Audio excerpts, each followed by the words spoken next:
Iceland has been one of my favorite places to visit. The nature is absolutely stunning. There are many waterfalls in different landscapes, fjords with patchy green grass, geothermal activity that feeds pools, and glaciers that you can hike right at sea level. The summer sun fills the sky for almost 24 hours, so you can do almost anything at any time that you'd want. We chose to rent a camper van, and it was both our method of transportation and our home. The van came stocked with the simple tools that we needed to cook, and a little heater that kept us warm in the cold nights. Our goal was to drive around the ring road in 10 days and to explore Iceland as much as possible. One thing to note about Iceland is that the weather is constantly changing and unpredictable. We weren't sure how this would affect our trip, but as you'll see, it made some days quite challenging. We started making our way towards the Golden Circle and stopped at Foss, which has some of the bluest water that I've ever seen, in which the water crashes into a crevice. It gets its color from the Landjökull Glacier.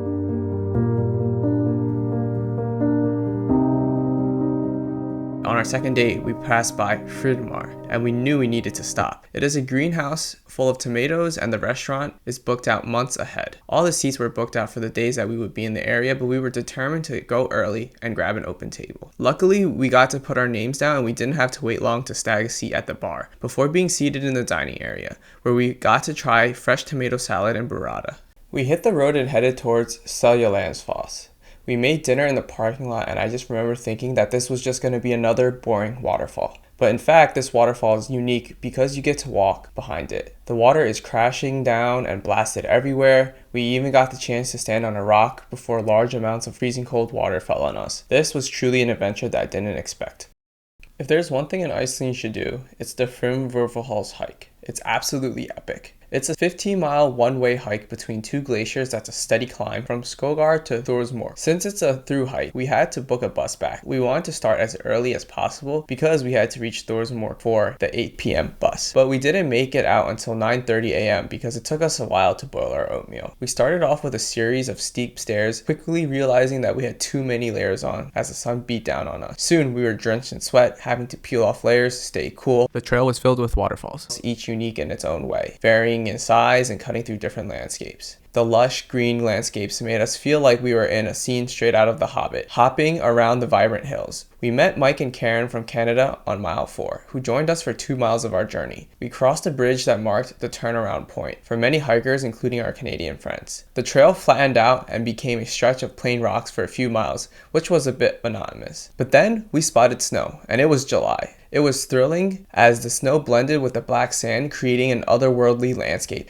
It felt like I had stepped onto an interstellar planet, with a stark contrast of black and white stretching out before us. A particularly steep part of the hike was a tough climb, marking the end of the more monotonous terrain.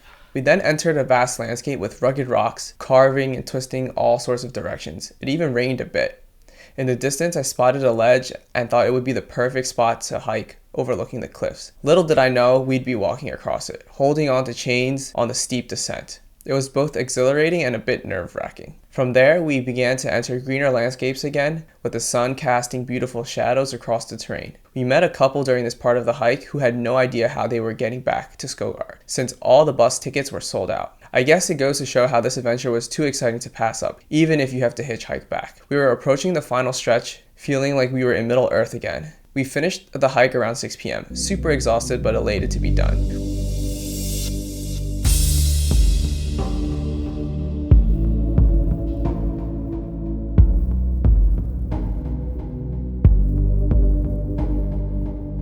We drove a bit more, made a few more stops before reaching Foss. The falls were smaller than I had imagined, but the hexagonal basalt columns created by cooling lava were fascinating to see. Ice climbing was an incredible experience. We explored Vatnajökull. It's a stunning outlet glacier of Vatnajökull, the largest ice cap in Iceland, covering about 8% of the country's landmass. And what happens with the very front of the glacier most of the time, it's getting pulled down by the gravity, and the glacier pushes, the new glacier pushes down. The experience was made even better by our fun group and the great energy from our guide, Martin. He taught us so much about the glacier and how to climb safely, kicking in with the feet, getting our hips close to the wall, and high arm swings. Even though we were roped in, I felt like I was gripping the pickaxes like my life depended on it. Like, what would happen if I dropped it? On this harder climb, Martin offered us a coffee from the office if we had climbed without falling. There were streams of water that carved through the ice like a river. We continued to explore the glacier more and finished the day as the highest group on the glacier. Unfortunately, being one of the highest groups meant that we had a long journey back. I'm Martin. I was in charge of this, guys. Hopefully it was fun. And what was your number one What was your advice? No, I Well, can't what did do you that. wish your parents said to you? Oh, no, I'm not saying One more that. time, one more time. One more time. We stopped by the Glacier Lagoon, which is a large lake full of icebergs. It's next to the Diamond Beach, which unfortunately didn't have any icebergs washed up. This is usually what it looks like, as the ice breaks off from the icebergs. To top it off, we were getting blasted with wind.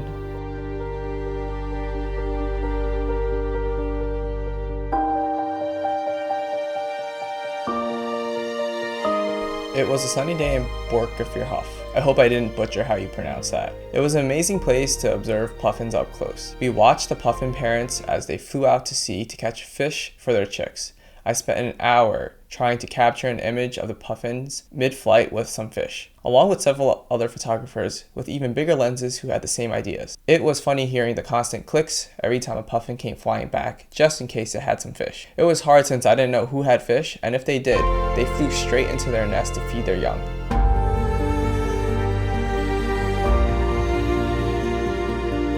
One of the great things about being in a camper van is being able to change your plan. A local traveler recommended that we camp at Aspergy Canyon, a campground surrounded by walls which felt like a world of its own.